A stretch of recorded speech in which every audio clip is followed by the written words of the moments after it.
Chers participants, bonsoir à vous tous et bienvenue au séminaire d'aujourd'hui sous le nom Introduction pratique aux sciences de données. Ce séminaire se tournera autour de la présentation dataset, l'analyse exploratoire des données, les corrélations et visualisations, la modélisation par régression linéaire, l'évaluation du modèle et enfin quelques recommandations et une partie questions-réponses. Tout cela avec Dr. Kouts Hassin, membre du corps, superviseur de l'université Mid-Ocean. Accordons maintenant la parole à Dr. Kouts. Dr. Kouts, la parole est à vous. Vous pouvez commencer votre séminaire. Merci beaucoup, cher Malek. Bonjour, bienvenue à vous tous. Alors, je veux parler de une introduction aux pratiques de sciences de données. Vous savez, ce métier de data scientist, aujourd'hui, on entend beaucoup de ça. Donc, voilà, j'aimerais faire la partie pratique de ça. Et plus précisément, en fait, si on parle de sciences de données ou bien data scientist, il y a plusieurs compétences pour être un data scientist. Parmi ces compétences-là, il y a les mathématiques, l'informatique, la programmation et voilà. Donc, je commence par la définir. C'est quoi la science de données? Donc, c'est une discipline qui combine entre statistique, on va dire mathématiques, statistiques et probabilité. Informatique, et lorsque je dis informatique, c'est-à-dire algorithmique, programmation, euh, voilà, donc il y a des outils, bien sûr, pour l'informatique tels que Python, R et des autres logiciels. Ça permet de quoi? Permet de prendre des décisions basées sur les données. Donc, au lieu juste d'avoir des décisions appuyées sur des intuitions uniquement, non. Là, l'intuition sera confirmée par des bases de données. Alors, on utilise des outils informatiques comme, voilà, comme Python, comme R. Donc, les outils sont encore, on parle ici de machine learning, la modélisation et tout. Bon, le cycle de vie d'un projet en data science, c'est quoi? Juste, la première chose à faire, c'est la collecte de données. Donc, pas de données, bien sûr, pas de sciences de données. Donc, si on a des données, la première étape, c'est quoi? Le nettoyage de données, parce que c'est pas comme on trouve dans les données prêtes sont nettoyées, il n'y a pas de faux données, etc. Donc là, la première chose, nettoyer. Nettoyer, c'est-à-dire quoi? S'il y a des valeurs aberrantes qui se répètent, s'il y a des none, c'est-à-dire not a number, parfois des cases vides. Voilà, donc la première chose, nettoyer les données. Et par la suite, on va le voir. Lorsque je dis on voit les données, c'est-à-dire quoi? Visualiser les données, c'est-à-dire voir des courbes, parce qu'on préfère voir des courbes que des tableaux Excel. Après avoir, après, avoir visualisé les données, on commence à faire des tests. Des tests, donc là, on a commencé, on a dit on va prendre une décision. Donc, pour prendre une décision, pour savoir si telle chose influe sur telle chose, donc on fait des tests d'hypothèse, ou bien on appelle encore tests statistiques. Et on cherche le modèle. Donc, on va voir dans la pratique après un modèle simple et sur la régression. Donc, un modèle de régression. On va voir comment faire, comment choisir le modèle. Alors, ici, puisqu'on a dit, les outils, on a parlé des outils. Les outils, on a dit c'est Python. R encore, c'est un langage trop utilisé en statistique. Le SQL comme langage de base. Pour les librairies en Python, vous avez Pandas, parce que Pandas, c'est les données. Oui, si on parle des données, donc on va parler des fichiers Excel ou bien des fichiers CSV. Là, on a dans Python, on va lire ces données comme des data frames. Donc, on va utiliser la librairie Pandas. Pour la visualisation, on a deux librairies, Matplotlib et Seaborn. Bon, on peut utiliser scikit-learn, mais c'est plutôt utilisé dans l'intelligence artificielle. Voilà, et puis pour le tableau de bord, bien sûr, vous pouvez utiliser Power BI ou bien Tableau ou bien des autres. Alors, pour moi, ce que je veux faire pour cette séance, c'est juste une étude de cas, publicité et vente. Donc, je veux analyser et vous montrer comment faire pour faire l'analyse de dépenses publicitaires. Donc là, on a le TV, le radio et le newspaper. Comment ça influe sur les ventes? Donc, juste, il y a un dataset sur Kaggle. Donc, j'ai importé juste un dataset depuis Kaggle. Je vais vous présenter ce dataset-là. Je vais faire l'analyse exploratoire des données. Je veux voir la corrélation. Je veux visualiser les données. Je cherche le modèle convenable et puis je fais l'évaluation de ce modèle. Est-ce que c'est un bon modèle ou pas? Et je fais la conclusion. Donc là, je commence directement sur mon dataset. Comme je viens de dire, juste vous pouvez trouver le dataset si vous cliquez sur, vous cherchez sur Kaggle. Le dataset, il s'appelle, si je me rappelle bien, juste vous écrivez même sur Google dataset radio, TV, newspaper, sales. Donc, vous trouvez ce dataset-là qui juste, il donne les investissements dans le TV, le radio et les newspapers et son influence sur les ventes d'un produit. Voilà, donc juste je veux commencer directement. J'espère que vous voyez, c'est lisible, j'espère encore. Veuillez me dire si vous ne voyez pas les codes. Donc voilà, je commence toujours par importer les librairies. Donc NumPy, je rappelle, NumPy, c'est une librairie pour faire deux calculs, on va dire, de mathématiques sur des tableaux, toujours. Pandas pour faire l'étude des datasets, DataFrame, donc là, ici, c'est un dataset. Matplotlib pour des cours, Seaborn aussi pour la visualisation de données. Et comme vous pouvez voir, j'utilise beaucoup la librairie StatsModel puisque je veux utiliser des outils des statistiques. Donc là, j'ai importé, voilà, juste advertising, c'est le nom de dataset sur Kaggle. Donc, vous pouvez faire exactement même chose que moi. Je peux vous envoyer si vous voulez le bloc-notes sur Colab. Donc là, juste, j'ai importé un dataset. Comme je viens de dire, juste si j'écris, même vous pouvez faire sur Google, vous écrivez comme ça, Google, dataset, advertising,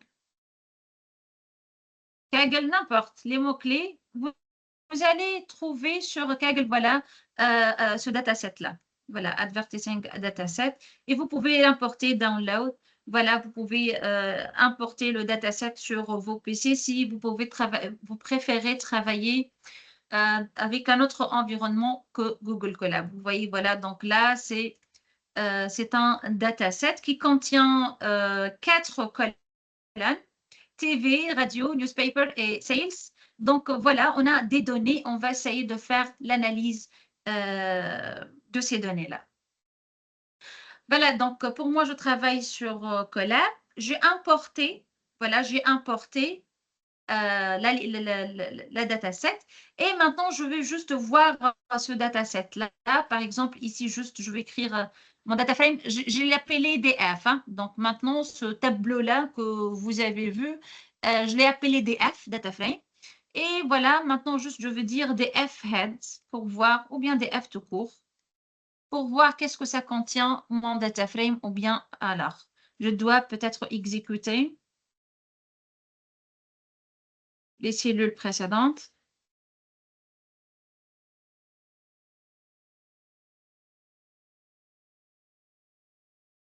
Voilà, vous voyez clairement mon dataset. Là, il y a une colonne qui contient l'investissement pour le TV, les publicités faites en TV. Voilà, donc là, l'investissement, le radio, les investissements, les publicités en radio et les publicités sur les newspapers. Et là, les ventes. Donc là, on a fait combien? Bien sûr, il y a unité certainement en dollars ou bien en euros. Mais pour moi, voilà, c'est juste un exemple. Alors, la première chose, on a combien d'observations? C'est-à-dire, une fois, on a investi, allez, on va dire l'unité, par exemple, dollar. Juste comme, je ne sais pas à vrai dire, c'est quoi l'unité réelle. Hein?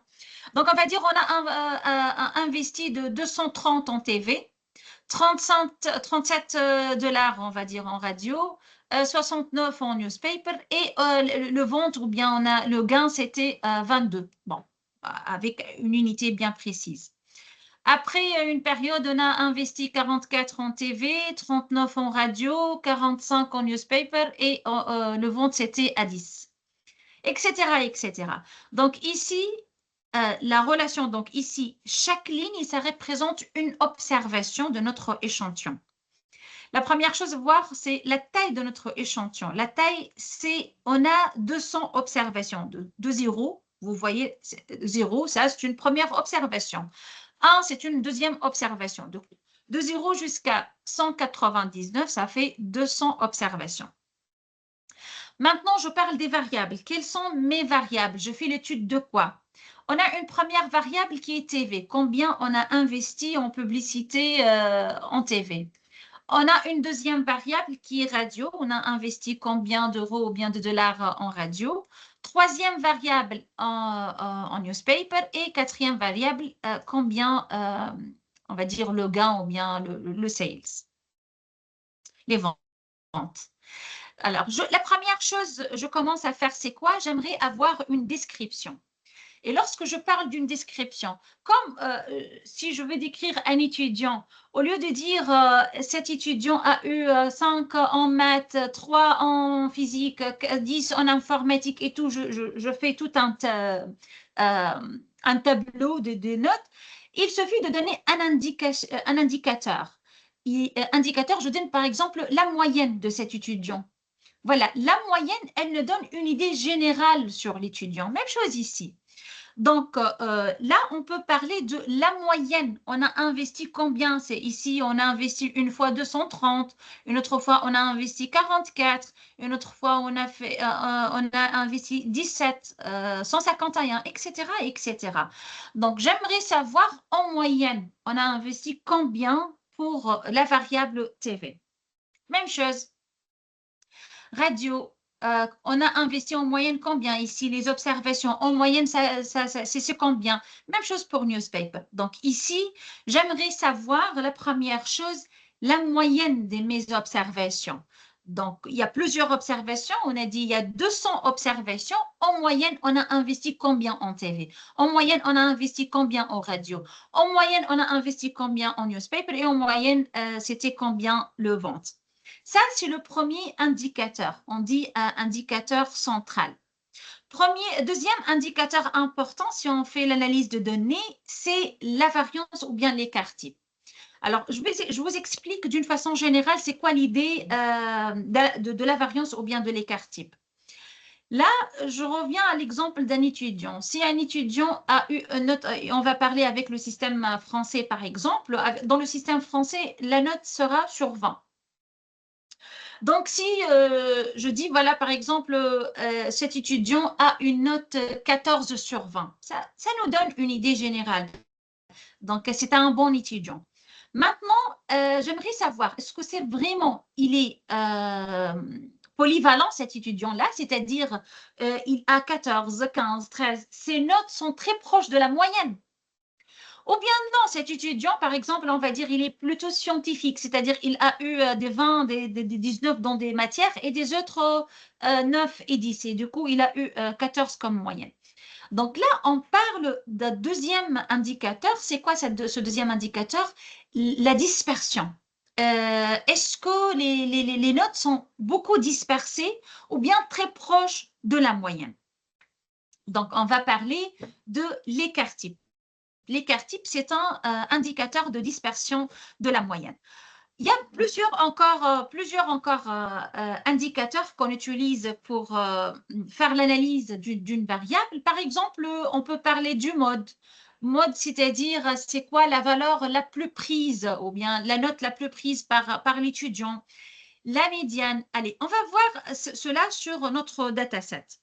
Là, juste, je fais quoi? Je fais df.min, df.median, df.std. Point min, c'est-à-dire je cherche la moyenne pour chaque colonne.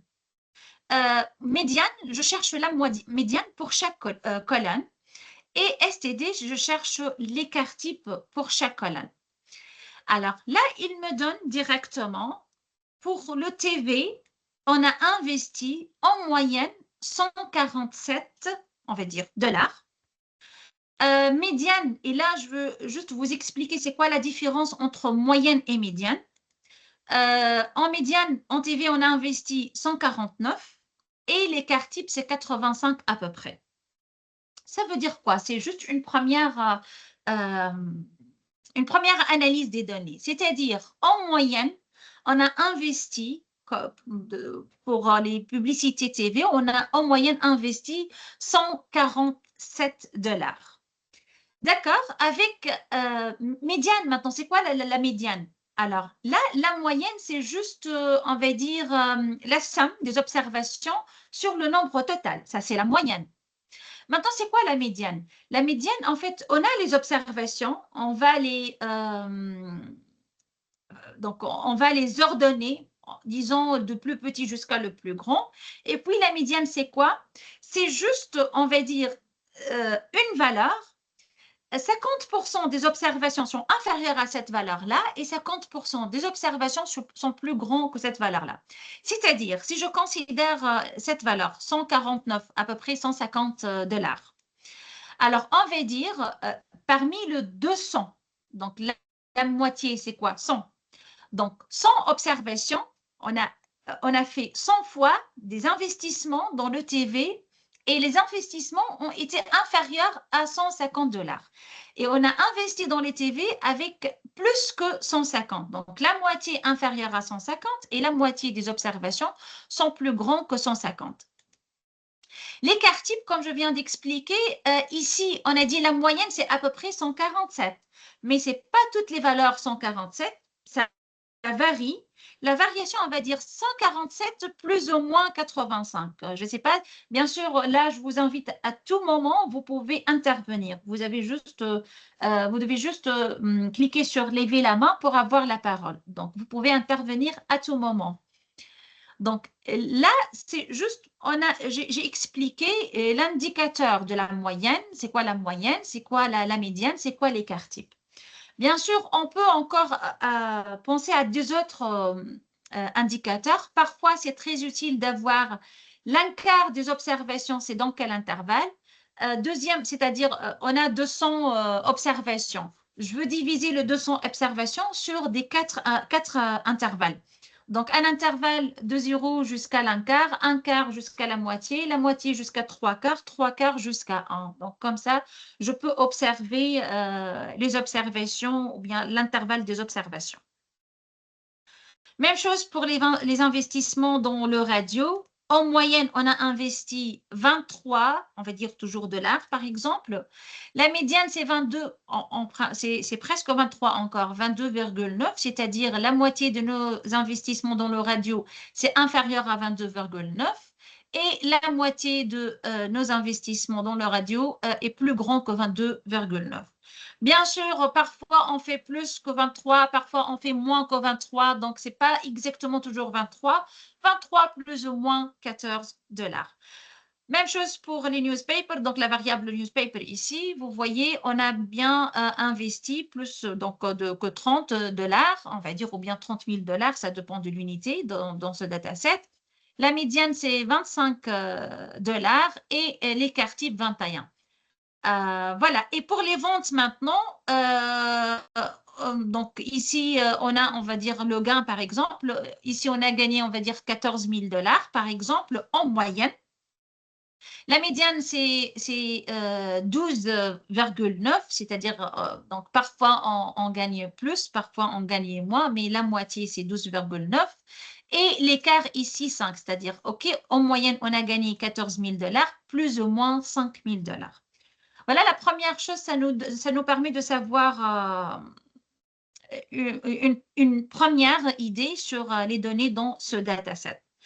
Donc, la deuxième chose à faire, après avoir extrait ici les indicateurs, indications sur la moyenne, médiane, écart, on a dit il y a encore des autres indicateurs. Je veux parler des valeurs aberrantes. C'est-à-dire quoi, valeurs aberrantes? Imaginez que, par exemple, dans un dataset, on cherche à étudier le poids des hommes dans un pays. Et on a des valeurs, on a trouvé des valeurs. Par exemple, 1,5 mètres, 2 mètres, 1,9, 1,7. Et on a trouvé une valeur 2,5. Très loin des autres valeurs. On va dire que cette valeur est aberrante. Soit vraiment c'est un cas très particulier, soit c'est juste celui qui a fait entrer les données a commis une erreur. Donc, on parle des valeurs aberrantes lorsque la valeur est soit assez petite par rapport aux autres ou bien assez grande par rapport aux autres observations. Comment faire pour détecter les valeurs aberrantes? Alors, pour détecter les valeurs aberrantes, il y a une règle. La règle dit la chose suivante. On va considérer l'intervalle, ce qu'on appelle l'intervalle interquartile. C'est-à-dire quoi l'intervalle interquartile? On a dit les valeurs, on peut le diviser minimum des valeurs.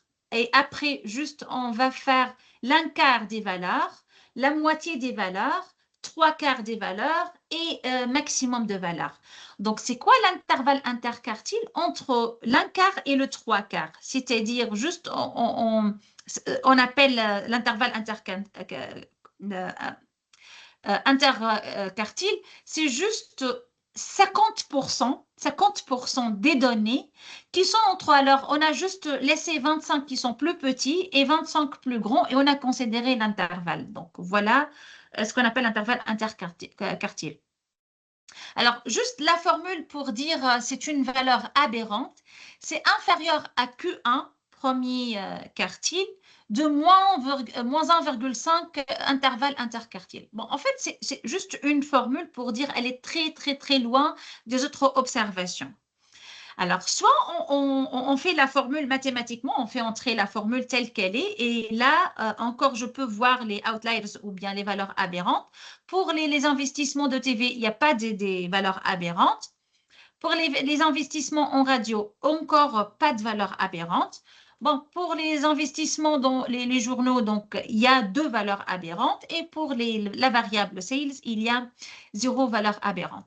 Là, pour nettoyer, si vous voulez supprimer les valeurs aberrantes, peut-être vous ne voulez pas des valeurs aberrantes dans votre dataset, la première chose à voir, c'est juste voir la proportion, combien de valeurs aberrantes par rapport à notre dataset.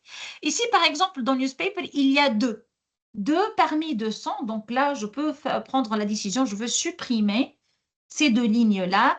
Et voilà, comme ça, pas de valeur aberrante dans mon dataset. Donc, c'est à nous de décider, mais tout dépend, bien sûr, la proportion. Imaginez que l'un quart de notre dataset contient des valeurs aberrantes. Dans ce cas, non, on ne peut pas le supprimer, sinon on va perdre l'un quart de l'information. Alors, après avoir donc une première idée sur des indicateurs sur les variables TV, radio et journaux et ventes, on va faire quoi? J'aimerais bien visualiser les données. C'est comme ça qu'on sent mieux avec les courbes. Voilà. Là, j'explique ici, par exemple, ce que vous voyez juste à gauche, c'est l'histogramme de la variable TV. C'est-à-dire quoi? Vous voyez ici, c'est combien d'investissements entre 0 et 40, par exemple. Il y a à peu près plus que 25 investissements, 25 observations, je parle. Combien de fois on a investi d'un montant autour de 50 000 euros. Donc, on va dire c'est à peu près 15. Donc, ici, l'auteur de l'histogramme représente combien de fois? Nombre d'observations. Donc là, voilà, soit je vois l'histogramme pour avoir une idée générale, soit avec la fonction densité. Juste la fonction densité, l'histogramme, vous savez, l'intervalle, donc de 0 jusqu'à 300, il le discrétise sur des petits intervalles comme ça, de 0 à 40, de 40 jusqu'à 80, etc., etc. Pour la densité, donc, comme si c'est une courbe continue, pas des discrétisations. Donc, vous voyez, la plupart, même avec la courbe, je vois mieux, la plupart, on investit dans les publicités de TV entre 100 et 200. Voilà, je peux voir, il y a pic autour de 100, une autre pic autour de 200 et quelques. Voilà, donc lorsqu'on investit dans les publicités dans les TV, donc la plupart, on dépense combien? On dépense autour de 100 ou bien 200 000 $, disons. Maintenant, c'est quoi ce graphique-là, juste à droite? C'est la boîte à moustache. Bon, je vous explique encore, c'est très important de voir c'est quoi la boîte à moustache. Là, vous voyez, par exemple, la valeur minimale, la valeur maximale. Donc, on a investi presque zéro. Là, maximum 300. Donc, ici, ce que vous voyez, c'est min et max. Là, dans cette boîte-là, que vous voyez, ce rectangle-là, cette première, donc dans ce rectangle-là, la première droite ici horizontale, verticale, pardon, la droite verticale là, ça représente le premier quartile. C'est-à-dire quoi? C'est-à-dire, vous voyez ici, c'est à peu près 70. Donc, on va dire l'un-quart, à peu près l'un-quart de nos investissements dans le TV était inférieur ou égal à 70. Cette droite-là, ou bien ce segment-là, juste au milieu de ce box-là, cette boîte-là, c'est à peu près 150, à peu près 150. On a dit ça, c'est 150, c'est la médiane. C'est-à-dire, la moitié des observations sont inférieures à 150, la moitié, l'autre moitié, c'est plus grand que 150. Donc, ça, ce qu'on appelle la médiane. Maintenant, donc, dans ce box plot ou bien cette boîte à moustache, vous voyez une troisième ligne verticale, c'est à peu près ici 200 et quelques, 225, c'est la troisième quartile. C'est-à-dire quoi? On a dit 25%, c'est-à-dire l'un quart de nos investissements, ou bien de nos observations, est plus grand que 220, on va dire, et trois quarts c'est plus petit que 220. Voilà, je ne sais pas si vous voulez toujours poser des questions à tout moment. Bien sûr, vous pouvez lever la main. On a fait de même. Donc ici, juste ce qu'on fait en sciences de données, toujours on cherche à visualiser les données. Là, je travaille avec des données quantitatives, c'est-à-dire il n'y a pas des catégoriels là, si vous avez remarqué, toujours des chiffres, des valeurs continues. Donc les graphiques le plus important dans ce cas, c'est l'histogramme, la fonction à densité et la boîte à moustache. Même chose pour les investissements radio. Vous pouvez voir que ce soit l'histogramme ou bien la fonction densité ou bien la boîte à moustache nous permet de avoir une première idée. Donc, la plupart, lorsqu'on investit en radio, on dépense combien? C'est entre 20 et 40. La moitié de nos investissements en radio, c'était à peu près inférieur à 25 et l'autre moitié plus grand que 25.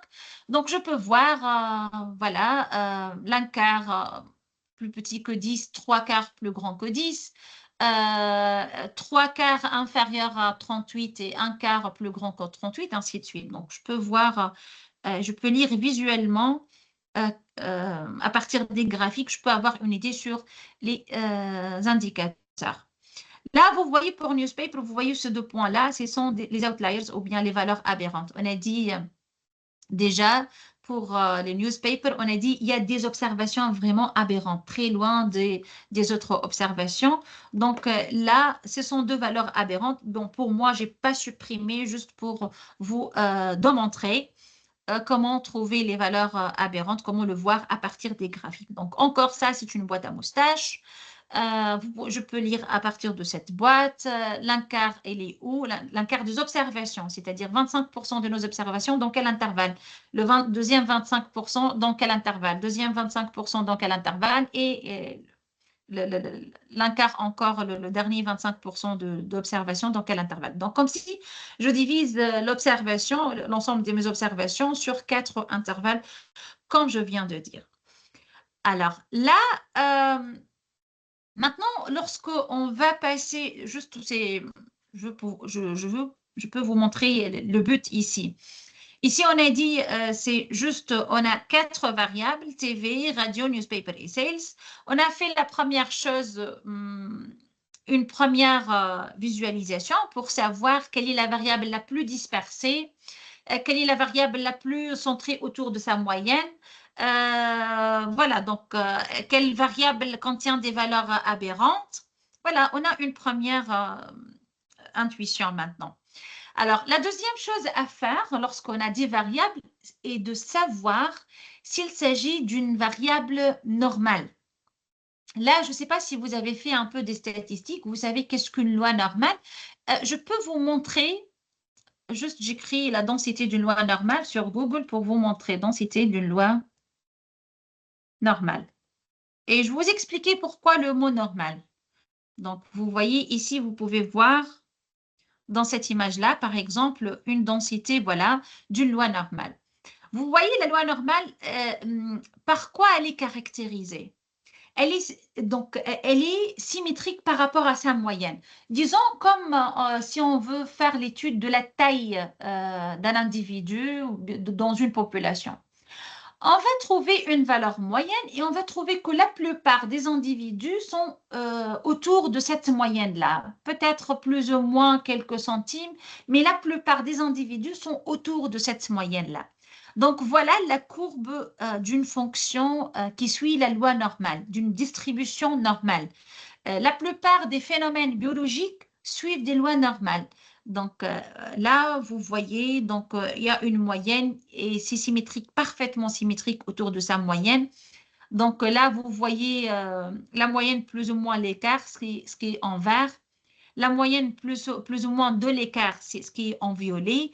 Et la moyenne plus ou moins 3 l'écart, c'est ce qui est en bleu. Et vous voyez comme si, lorsqu'on fait un bilan déjà, lorsqu'on fait l'analyse de l'analyse et le docteur il nous demande un bilan et on fait le bilan. On peut voir pour chaque variable, en moyenne, tu trouves ça, plus ou moins tel et tel. Donc, toujours, on a un intervalle. La plupart des individus dans cet intervalle. C'est ça la loi normale. Donc, ici, vous trouvez, pour une loi normale, 99,7% des individus sont autour de la moyenne, plus ou moins 3 l'écart. Donc, ça, c'est une loi normale. Alors, la première chose à faire, c'est observer. Observez les densités, ici les densités que vous avez, et dites est-ce que ça ressemble à une loi normale ou pas. Alors là, juste, j'ai beaucoup parlé, j'aimerais bien avoir des réflexions. Est-ce que pensez-vous c'est comme ça qu'on fait, juste on observe et on dit est-ce que ça suit une loi normale ou bien non, c'est pas une loi normale. Alors j'aimerais bien avoir vos réponses là. Vous voyez ici les densités, ça pour le TV, vous voyez bien, ça c'est pour le radio, ça pour les journaux, newspapers, et ça pour les ventes. Alors, j'aimerais savoir, qu'en pensez-vous? Est-ce que ça ressemble beaucoup? Est-ce que je peux dire potentiellement ça suit une loi normale? Oui ou non? Qui veut répondre?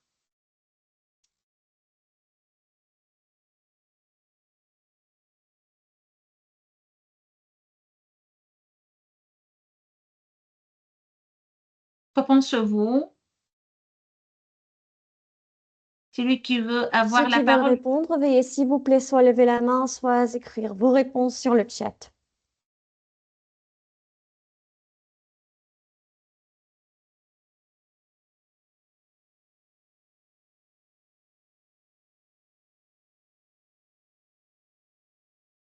Juste une première intuition, c'est toujours comme ça. On va dire potentiellement c'est une loi normale ou bien non, c'est un peu loin de loi normale. Donc, avez-vous une réponse? Mohamed, Imen, Fainour, Catherine, Ben Idrissa, Rahib. Avez-vous une réponse pour cette question? C'est juste une intuition. Oui, je pense. C'est une loi normale ou non?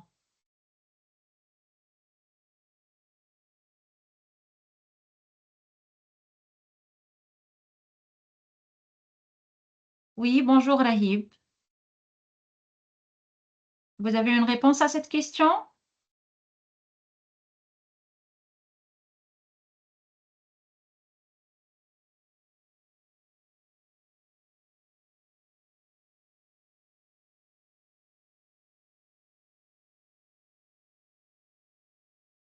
Catherine, elle est en train d'écrire, je pense. Peut-être on attend un peu.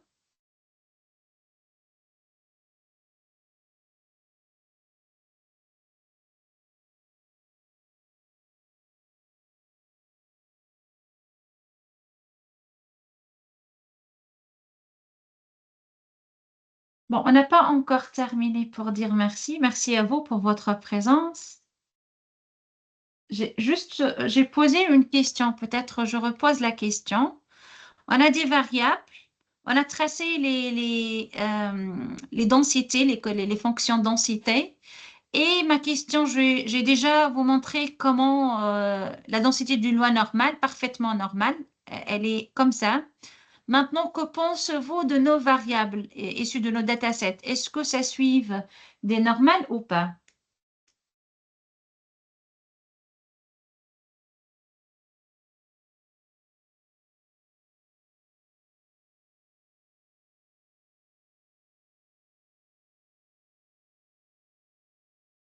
Si je maintiens ce que vous avez dit, je pense que ce n'est pas normal.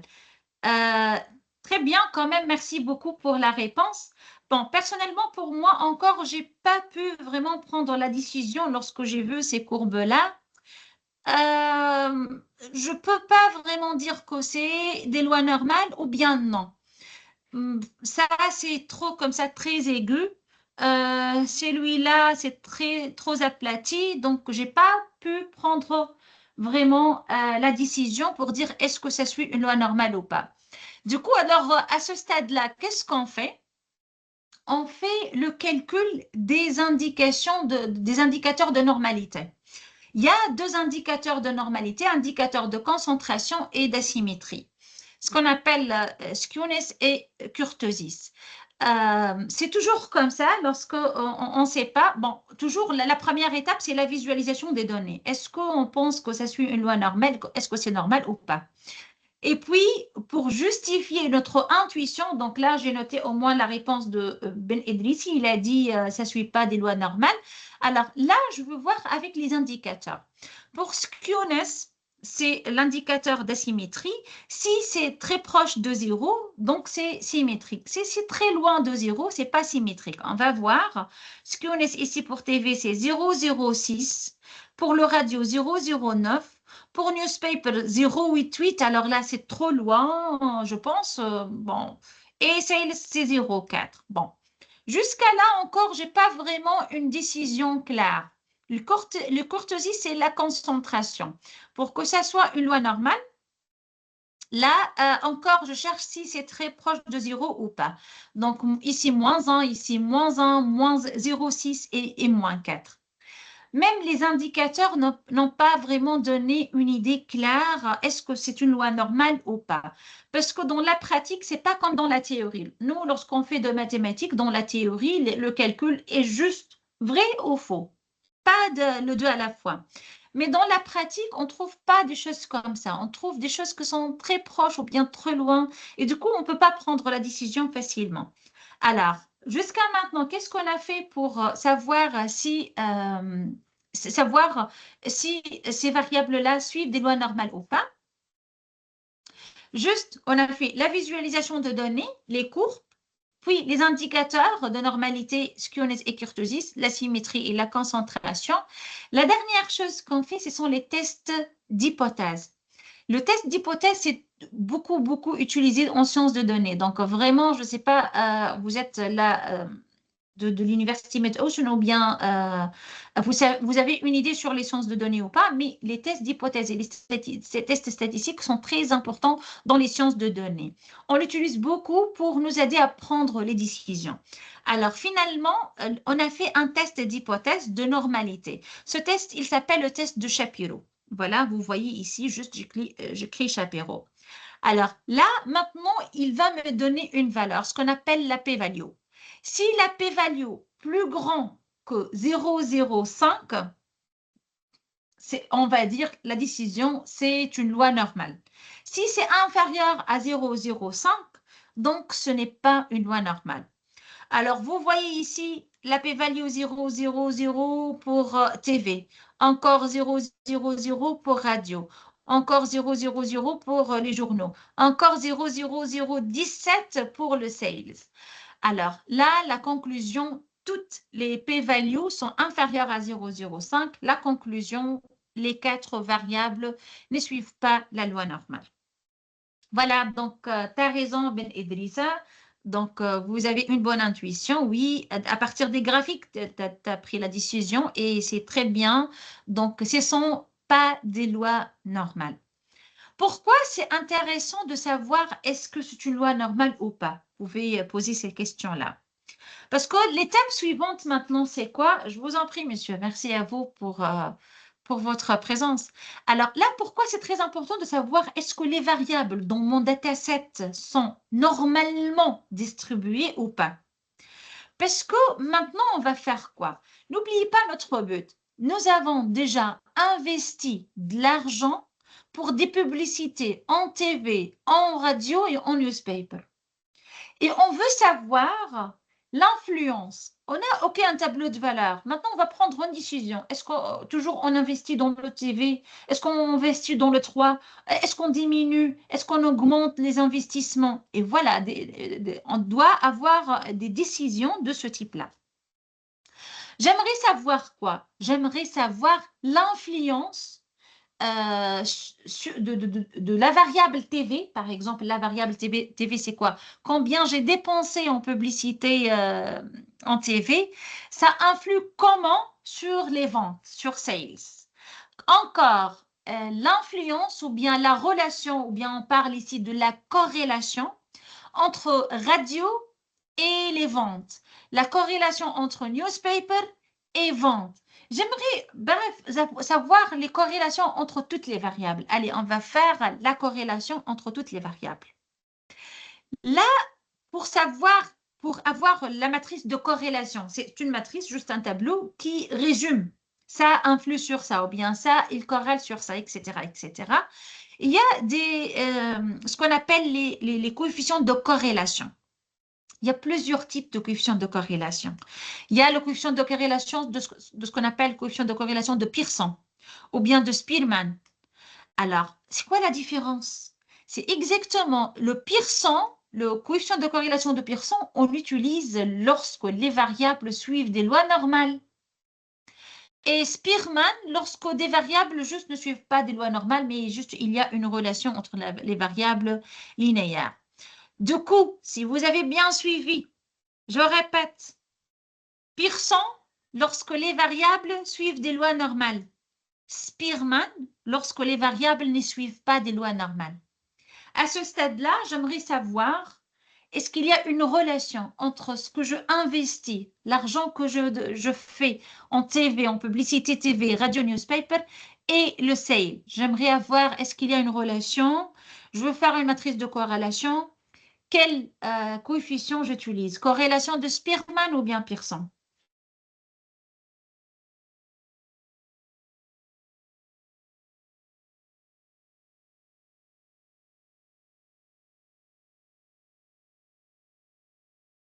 J'attends une réponse.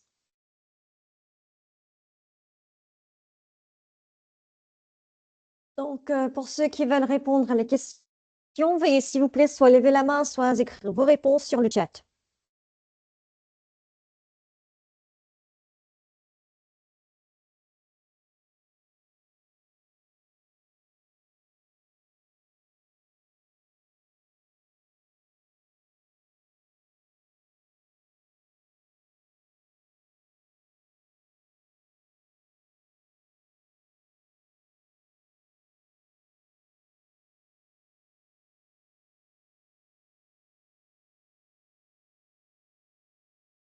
Donc, peut-être je répète la question.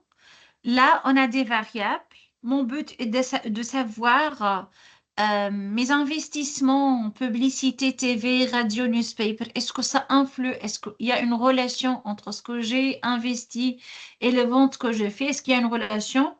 Donc, il y a un coefficient qui s'appelle coefficient de corrélation. Mais il y a plusieurs types de coefficients de corrélation. Le coefficient de corrélation de Pearson, il est efficace lorsque les variables suivent la loi normale. Coefficient de corrélation de Spearman, lorsque les variables, il y a une relation monotone, mais peut-être ne suivent pas une loi normale. Quel coefficient de corrélation on va utiliser dans notre étude de cas? Oui, Ben Idrissa.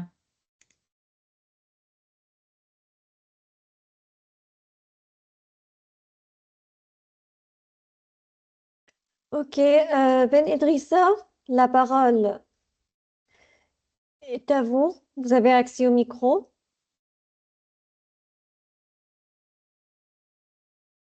Ok, et je crois qu'on va utiliser le coefficient de corrélation Spearman. Très bien, oui, exactement. Spearman, parce qu'on a déjà fait un test d'hypothèse et on a le résultat de ce test que nos variables ne suivent pas des lois normales. Du coup, voilà, je veux effacer Pearson. Je ne veux pas utiliser la matrice de coefficient de corrélation de Pearson, uniquement Spearman, et j'exécute. Voilà lors de l'exécution. Donc ici, je vous explique les valeurs ici dans ce tableau. Ici, le coefficient de corrélation, toujours, c'est entre moins 1 et 1. Le coefficient de corrélation, c'est toujours entre moins 1 et 1. Si il est très proche de 1, c'est-à-dire qu'il y a une corrélation forte, il y a une relation forte. Si le coefficient de corrélation est trop proche de 0, la corrélation, elle est faible. D'accord? Donc ici, j'aimerais, par exemple, voir la relation entre TV et sales, les ventes. Je vois que c'est 0,78. C'est une bonne corrélation. Donc, il y a une relation entre ce que je investis en publicité TV sur les ventes. Donc, là, c'est un bon indice, c'est-à-dire il y a une bonne corrélation, une corrélation importante entre TV, la variable TV, et la variable sales. Le radio maintenant et sales, je peux voir, c'est 0,57. Quand même, c'est pas mal. C'est plus que 0,5. Donc, oui, il y a une bonne influence de ce que j'ai investi en radio sur les ventes que j'ai. Donc, 0,57. Que pensez-vous de newspaper? Que pensez-vous de l'influence de newspaper sur le sale? Oui, Ben Idrissa.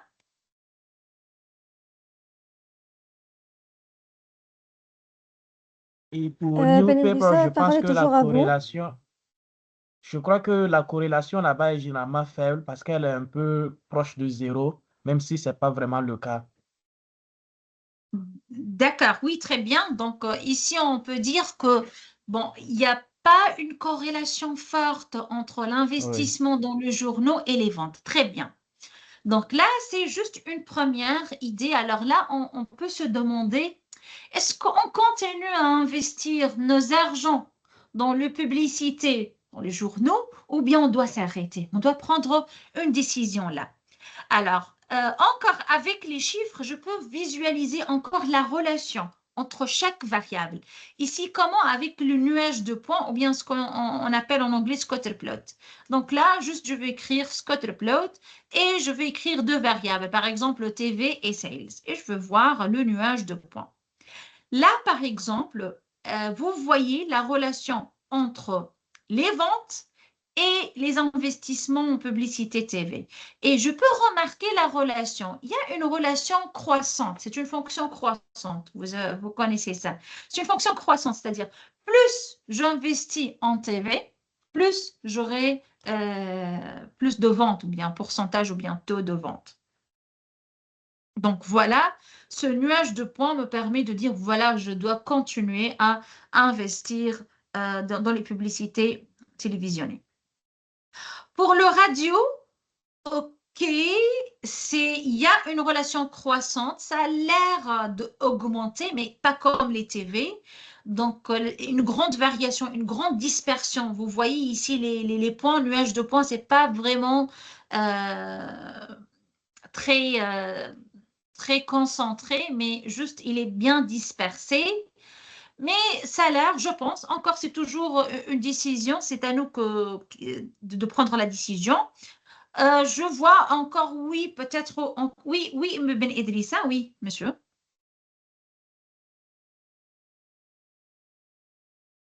Ah, d'accord.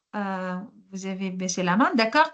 Donc, oui, Madame, oui. je voudrais savoir s'il y a, si je peux avoir le lien pour l'enregistrement parce que j'ai un cours tout de suite là que je devrais partir. Donc. Ah, oui, bien sûr. Malak, pour le lien de l'enregistrement, ça sera sur YouTube, je pense. Ok. Oui, docteur, il sera enregistré sur la chaîne officielle de l'université sur YouTube. Ok, merci Bien. beaucoup. Merci à vous, monsieur, pour votre présence. Voilà, donc je continue pour le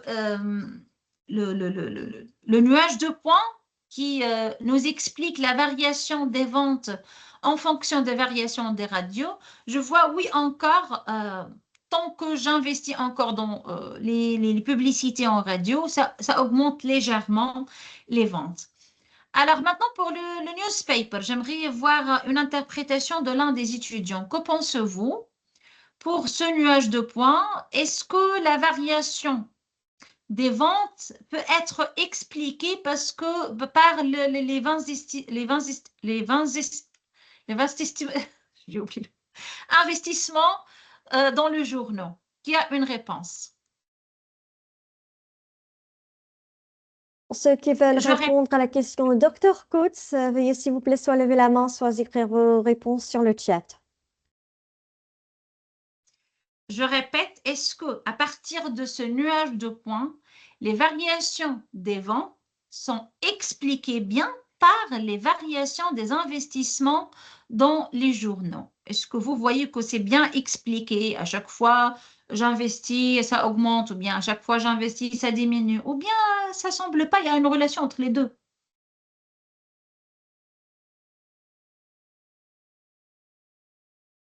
Il y a une réponse, Catherine, Allez, tout le Afidou, monde! Imen. Allez, tout le monde! Vous savez que vous pouvez participer soit en levant la main, soit en écrivant vos réponses sur le chat.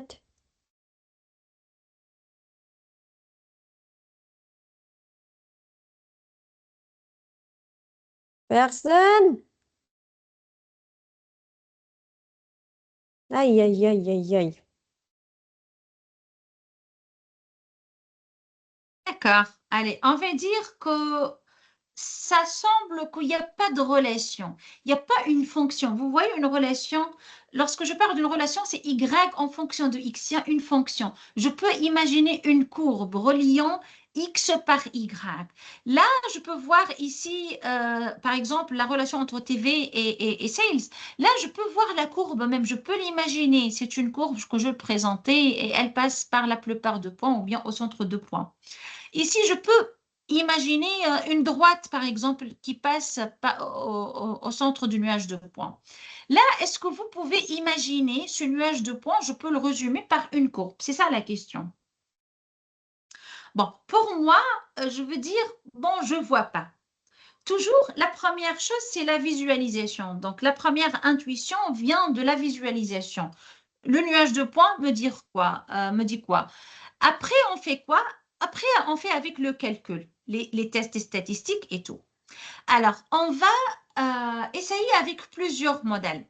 Ici, on va chercher à expliquer, vous voyez ici la formule, à expliquer les sales, les ventes en fonction des TV. Peut-être juste la TV influe sur les ventes. Les autres, c'est juste légère et je peux ne plus investir dans le radio. Donc là, c'est un premier modèle et on appelle ce modèle de régression linéaire simple. Une seule variable explicative et une variable à expliquer. Bon, je vais vous montrer après. Donc, ce deuxième modèle maintenant, c'est est-ce que je peux expliquer les ventes en fonction de les investissements en TV, en radio et aussi aux journaux. Donc là, c'est un deuxième modèle. Je veux vérifier est-ce que c'est un bon modèle ou pas. Je passe au troisième modèle. Je veux essayer avec ce troisième modèle. Juste, j'explique le sale avec le vente avec TV, les investissements en TV et en radio. Et je veux voir avec ce modèle-là. Et le quatrième modèle, bon là, on a fait juste un peu de maths, c'est racine de TV plus radio. Peut-être vous pouvez poser la question, mais pourquoi racine? Pourquoi, madame, vous compliquez les choses? Parce que bon, c'était juste une intuition pour moi, parce que j'ai vu que la courbe ou bien le nuage de points, vous voyez ici ce nuage de points, le premier nuage de points qu'on a fait, où est? Voilà, celle de TV. Ça me semble, c'est une fonction concave. Elle m'a bien rappelé la fonction racine de x. pas X. Et du coup, j'ai essayé avec le modèle racine de TV. C'était ça juste l'idée. Donc, je vais essayer plusieurs modèles et je veux voir vraiment est-ce que les ventes seront expliquées uniquement par le TV ou bien non, TV et radio et newspaper, ou bien TV et radio, c'est tout, ou bien TV, ou bien racine de TV et radio. Alors là, je vais utiliser la librairie Stats Model, la fonction OLS. OLS, c'est Ordinary Least Square, c'est-à-dire la méthode de moindre carré ordinaire. Alors, ce qui m'intéresse finalement, juste, je vais vous montrer quelques indicateurs. Donc là, juste, je fais quoi? Ma variable à expliquer, c'est sales. Je veux expliquer sales. En fonction de quoi? En fonction de TV. Donc, juste, je fais comme ça, add constant TV. Et je fais OLS YX1, c'est-à-dire expliquer Y en fonction de X1. Point fit. Là, on va voir maintenant, est-ce qu'on a un bon modèle? Comment savoir est-ce qu'il s'agit d'un bon modèle? Je peux voir par exemple ici, cette valeur-là, R squared ajusté, adjusted. Ici, ça nous permet de savoir notre modèle explique en pourcentage combien de la variation de sales ou bien de vente. Notre modèle, il explique 61% de variation de vente. C'est-à-dire ici, avec le TV uniquement, je peux expliquer les variations de vente en 61%. Le deuxième modèle maintenant, si je considère le TV et le radio et newspaper, alors vous voyez ici le coefficient de détermination ajusté, le R squared adjusted, c'est 0,89. Donc, c'est très bien. Alors là, on veut dire, voilà, c'est un bon modèle. Alors là, c'est mieux que le premier. Oui, c'est mieux. Parce que ce modèle-là explique 89,6 de variation des ventes. Je passe au troisième modèle. Alors là, j'ai utilisé uniquement TV et radio. Et vous voyez ici combien? C'est 0,896, c'est-à-dire encore même chose que ce modèle-là. Donc, pour moi, je pense alors ajouter le newspaper, ça n'ajoute rien. Ce modèle, j'ai utilisé les trois variables, TV, radio et newspaper. J'ai trouvé le coefficient de détermination, il m'a donné 89,6% des variations expliquées. Et là, j'ai juste considéré TV et radio uniquement, il m'a donné même valeur, 89,6% des variations expliquées. Donc là, que pensez-vous là? Je ne sais pas si vous voulez prendre une décision maintenant. Est-ce qu'on investit encore dans les journaux ou bien on doit s'arrêter?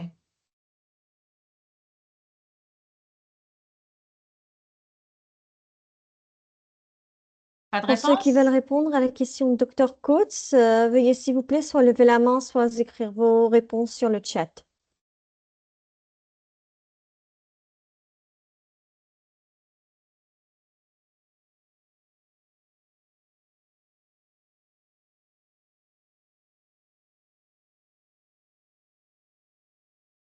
Alors, pourquoi tout le monde est timide, hein?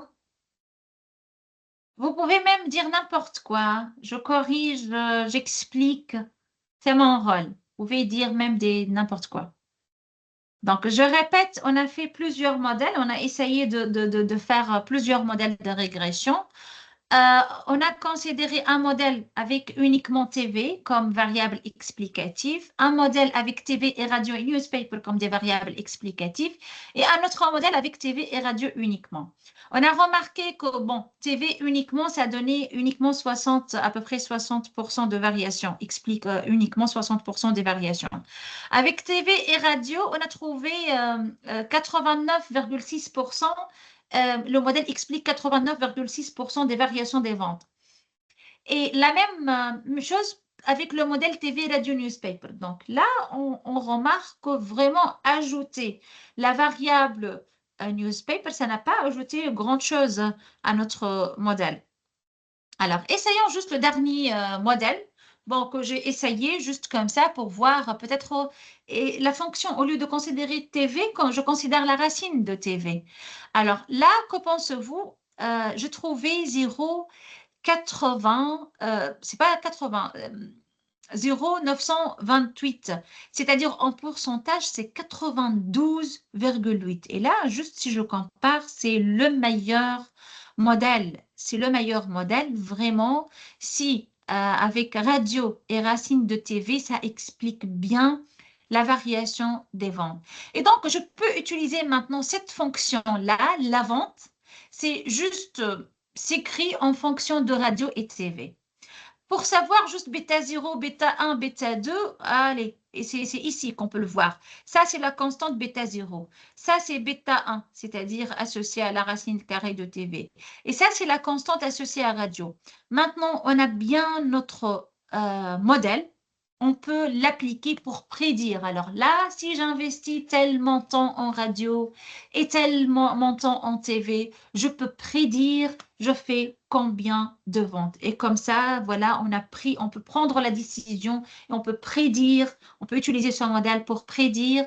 Donc, au futur, je dois investir combien en TV, combien en radio pour avoir combien de ventes. Voilà, donc c'est terminé pour cette séance. J'espère vous avez compris même quelque chose de tout ce que j'ai dit. Je ne sais pas si j'ai trop compliqué les choses ou bien j'ai bien expliqué. J'aimerais bien avoir vos réponses pour cette question, moi. Est-ce que j'ai bien expliqué?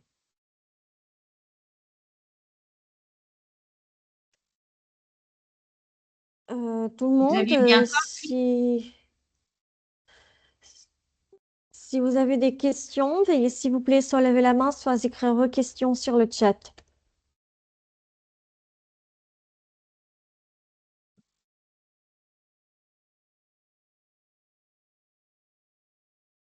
Alors, je pense que vous avez terminé, docteur, n'est-ce pas?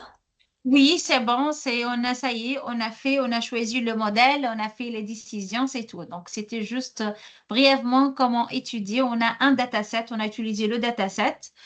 Le dataset juste sur les investissements dans les publicités, TV, radio et journaux, comment ça influe sur les ventes.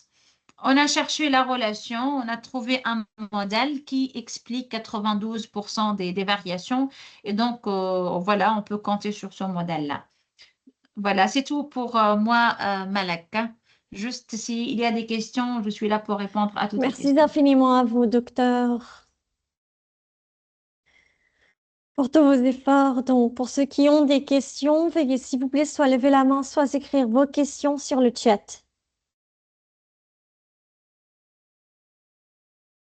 Allez, j'aime bien entendre quelqu'un qui parle. Imen, Catherine, Afidou, Rahib.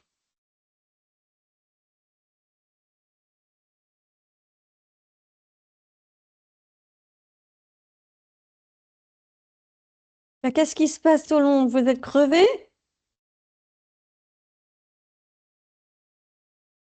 Hmm. Merci à vous, Allez. Monsieur Rahib.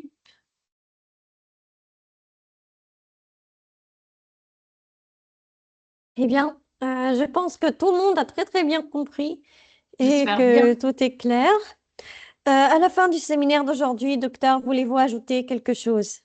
Voilà, non, je remercie tous les participants. Merci, un grand merci à vous, Malak, pour toujours les efforts que vous faites. Merci infiniment à vous, docteur, pour tous vos efforts.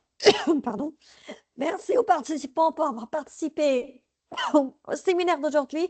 Attention tout le monde, nous avons un certificat de participation. Veuillez s'il vous plaît vous inscrire via le lien envoyé sur le chat. Pas d'inscription, pas de certificat de participation. Vous pouvez également suivre les dernières actualités concernant les séminaires, formations, ateliers, concours et l'inscription au programme d'études de l'université via le compte officiel de l'université sur Facebook, le groupe WhatsApp des activités étudiants ou encore le site web. Merci à vous tous. On se rejoint dans nos prochaines activités. Restez connectés au compte officiel de l'université sur Facebook ou encore sur le site web ou encore sur le groupe WhatsApp. Nous vous souhaitons une excellente fin de journée et au revoir. Allez, au revoir, bonne journée, bon week-end.